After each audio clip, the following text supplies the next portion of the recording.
ഹൃദയമിടിപ്പിനുള്ള ഊർജം ഒരാൾക്ക് കിട്ടുന്നത് പരബ്രഹ്മത്തിന്റെ സാന്നിധ്യമുള്ളത് കൊണ്ടല്ലേ? ഞാനുള്ളത് കൊണ്ടാണ്.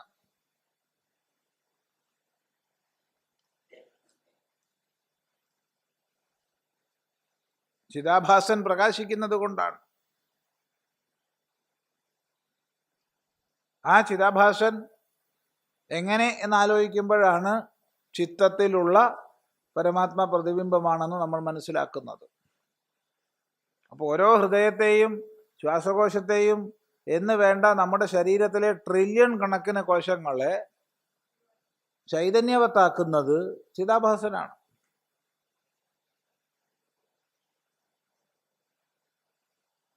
നാനാഛിദ്ര ഘടോദരസ്ഥിത മഹാദീപപ്രഭാഭാസ്വരം ജ്ഞാനം യസ്യതു ചക്ഷുരാദി കരണദ്വാരാ ബഹിസ്പന്ദതേ എന്ന് നമ്മൾ കഴിഞ്ഞ ദിവസവും ദക്ഷിണാമൂർത്തി സ്തോത്രത്തിലെ ഒരു വാക്യം ചിന്തിക്കുകയുണ്ടായി.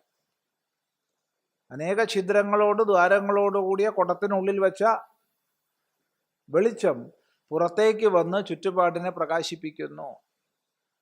ഇതുപോലെ ചിതാഭാസൻ ബുദ്ധിയെയും മനസ്സിനെയും ഇന്ദ്രിയങ്ങളെയും മറ്റവയവങ്ങളെയും എന്ന് വേണ്ട മുഴുവൻ പ്രകാശിപ്പിക്കുന്നു. ആ ചിതാഭാസന്റെ പ്രകാശമില്ലെങ്കിൽ ഇതൊക്കെ പോയി, ശവായി. അപ്പോഴാണ് അടുത്ത ഘട്ടത്തിൽ എന്ത് ചിതാഭാസൻ, ആര് ചിതാഭാസൻ എന്ന് അന്വേഷിക്കുന്നത്. ആ അന്വേഷണത്തിലാണ് നമ്മൾ കണ്ണാടിയെ നീക്കി സൂര്യനെ ബോധിക്കുന്നത് പോലെ, പ്രതിബിംബിത സൂര്യനെ നിരൂപണം ചെയ്യുമ്പോൾ കണ്ണാടിയെ നീക്കി ബിംബസൂര്യനെ നിരൂപണം ചെയ്യുന്നത് പോലെ പരമാത്മതത്വത്തെ നിരൂപണം ചെയ്യുന്നത്. വ്യക്തമാണെന്ന് വിചാരിക്കുന്നു. ജീവനും ബോധവും എങ്ങനെ ബന്ധപ്പെട്ടിരിക്കുന്നു? ജീവൻ സത്ത് ചിത്ത് ആനന്ദമാണ്. ആ രൂപത്തിലാണ് പ്രകാശിക്കുന്നത്. ബോധം എന്ന് നമ്മൾ ഏതർത്ഥത്തിൽ പ്രയോഗിക്കുന്നു എന്നുള്ളത് ശ്രദ്ധിക്കണം. അപ്പം ബോധം എന്നുള്ളത് വ്യത്യസ്ത അർത്ഥങ്ങളിൽ പ്രയോഗിക്കാം. ഇപ്പം ശാസ്ത്രത്തിൽ ഒരു വ്യക്തി ബോധം കെട്ടു എന്ന് പറഞ്ഞു, ബോധം കെട്ടു വീണു എന്ന് പറഞ്ഞു. അവിടെ ബോധം ഉപാധിഗതമായ ബോധമാണ്. ചിതാഭാസൻ ബുദ്ധിയെ പ്രകാശിപ്പിച്ച് ആ ഒരു ബോധമാണ്.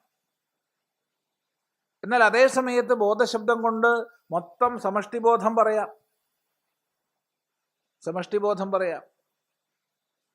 ബോധശബ്ദം കൊണ്ട് കേവലമായ ആത്മഭാവം, ചിത് ഭാവം പറയാം. നേരത്തെ പറഞ്ഞ ചിത്തമാണ്, അതല്ല ചിത്ത്, ചിത്ത് എന്നുള്ള ഭാവം പറയാം. അപ്പോൾ ശാസ്ത്രത്തിൽ ഏത് സന്ദർഭത്തിൽ ഉപയോഗിച്ചിരിക്കുന്നു എന്ന് മനസ്സിലാക്കിയിട്ട് വേണം അർത്ഥം പറയാൻ. അബോധാവസ്ഥയിൽ പ്രാണൻ എത്ര കാലം നിൽക്കും? പ്രാരബ്ധം പോന്നവരെ നിൽക്കും. അബോധാവസ്ഥയിൽ എത്രയോ വർഷങ്ങൾ ജീവിച്ച ആൾക്കാരുണ്ട്.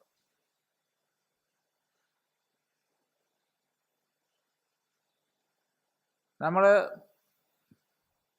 10-60 കൊല്ലത്തിലധികം അബോധാവസ്ഥയിൽ ജീവിച്ച ആളെ പറ്റി വായിച്ചിട്ടുണ്ട്.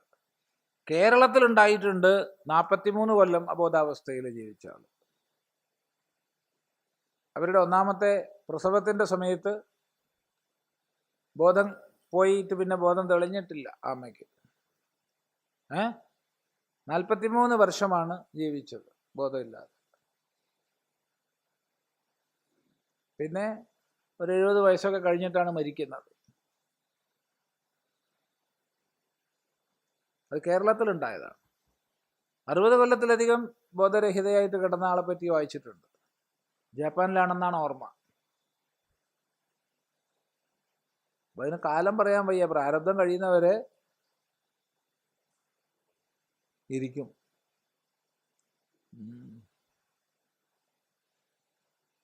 സംസാരിച്ചുകൊണ്ടിരിക്കുമ്പോൾ പോവാം, വണ്ടി ഓടിച്ചുകൊണ്ടിരിക്കുമ്പം പോവാം.